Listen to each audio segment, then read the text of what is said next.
Hi, how you doing, and welcome back to another video on the channel. What we have for you today is our wildcard video going into game week 18, and to be honest, if I was wildcarding, this would be the team I'd be going for myself. Even if you're not, hopefully it'll help you out with some transfer decisions for the near future anyway, and if it does and you're new to the channel, please do subscribe. It is free, and what better gift to give this festive season than a free subscription to the channel. The last few videos have been great in terms of subscribers, likes and comments and engagement, so thank you so much for that. Honestly, it is really appreciated, especially as we're a small channel trying to grow. It honestly does make the difference. Hopefully we can keep it going into the rest of the season, and we are recording this video before Sunday's games have kicked off, but if there's any injuries or suspensions, like always, we'll put alternatives in the comments, but we do discuss them in this video as well. So let's get into the team, and we'll start with the keepers. And to be honest, we don't seem to be changing keepers too much at the moment in these videos. Raya and Fabianski are just the best combination. The most clean sheets any team has kept in 17 games so far is 6, which isn't great. So why not increase your odds and go for the best defensive team in Arsenal? You might argue that if no one's keeping clean sheets, then why spend the money on a keeper? And that's a fair point. You could just go for Fabianski and a 3.9 million keeper. I would just make sure that that 3.9 million keeper doesn't play for a team where you're going to want 3 outfield players from later in the season, as that'll block one of those players from getting in your squad. I still think Raya continues to be the cheapest, most consistent way into the Arsenal defence, and for me, he is worth the price. We're going to go a little bit cheaper in defence this week, but having said that, Gabriel does create an Arsenal double up. He's actually got 2 assists this season. That's only 1 less than Trent. So combine that with his attacking threat on goals from set pieces, I think he is the best all-round defender in the game still. Arsenal have reasonable mid-term fixtures, and I think if you are going to invest in defence anywhere, he is the best option.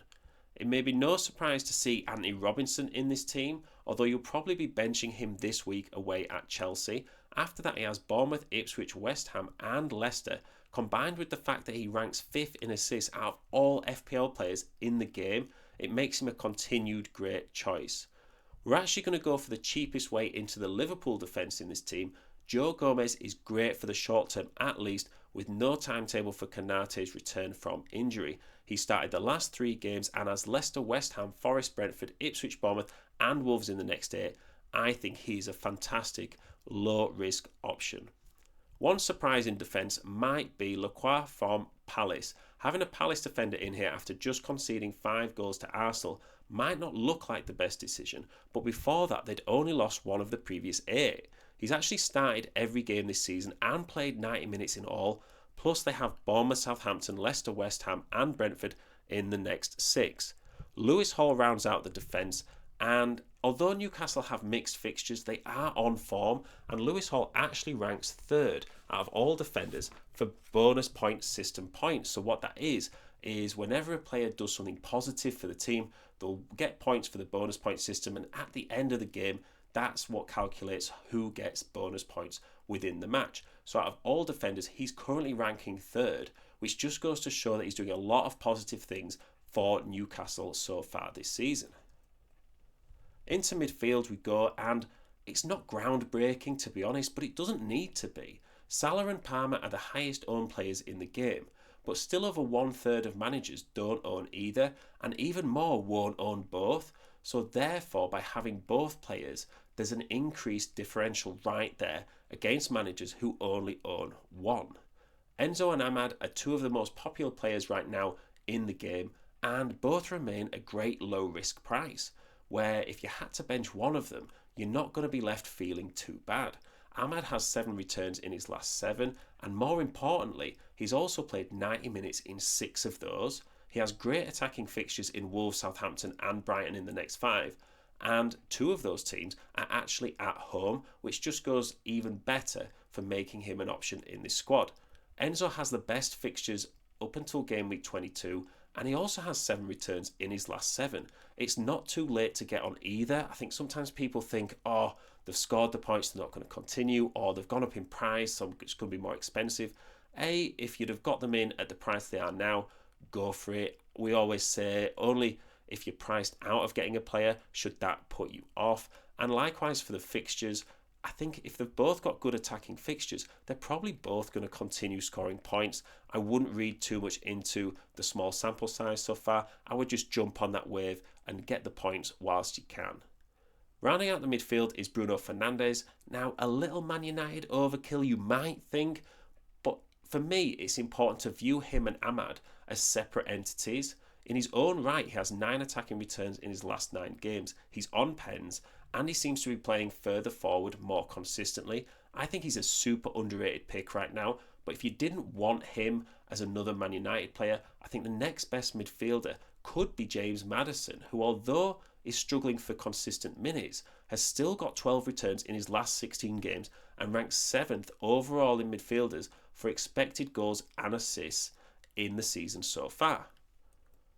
Up front, people seem to have cooled on Nicholas Jackson a little bit, but I still think he remains a good option.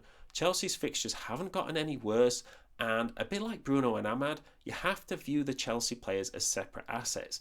He's started all but one game so far this season, and he currently ranks 4th among all strikers for expected goals. So you can see that continuing with their upcoming fixtures. If you think a Chelsea triple up is too much, Havertz is probably a good alternative, having got 3 returns in his last 5, and provides a potential weak link solution here by putting in an Arsenal attacker. Alexander Isak is the player of the moment, and there's no need to overthink it. Newcastle are coming off back-to-back 4-0 wins, and although it's against weaker opposition, there's no reason why they can't take that form into the future. He's got 9 goals and 3 assists in his last 9 games, and I don't see him slowing down anytime soon. Raul Jimenez is possibly a weak link in this squad, but you also need some differential picks to go alongside the most popular players, and part of FPL is predicting where future points are coming from.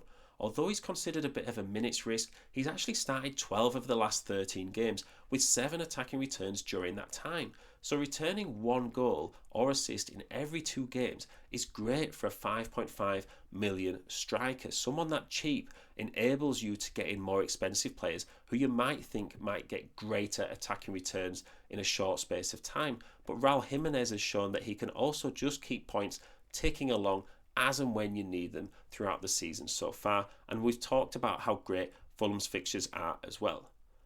So shout out to Fantasy Football Hub.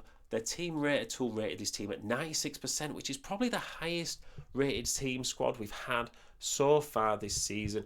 We always say that as long as you're in the mid to low 90s, there's so many variables in football that you can't take into account, that the data is great to back up your thoughts, but it shouldn't be the be-all and end-all. And sometimes you've also got to combine that with going for your gut and just reading the game as you see it. But 96% is still a great squad, no matter what you think. So the value of this team is 100.7 million, which is fairly on the cheap side. You've also got to think that a lot of these players like Salah, Palmer, maybe even Isak, a lot of players will have owned for a while now, and that will also save your team value. This squad is like buying it from scratch. If you didn't own any of the players, it would cost you 100.7 million, which for most engaged FPL managers, even if you didn't own any players, hopefully you can still afford it, and it's a realistic team that you could get to potentially improve your season.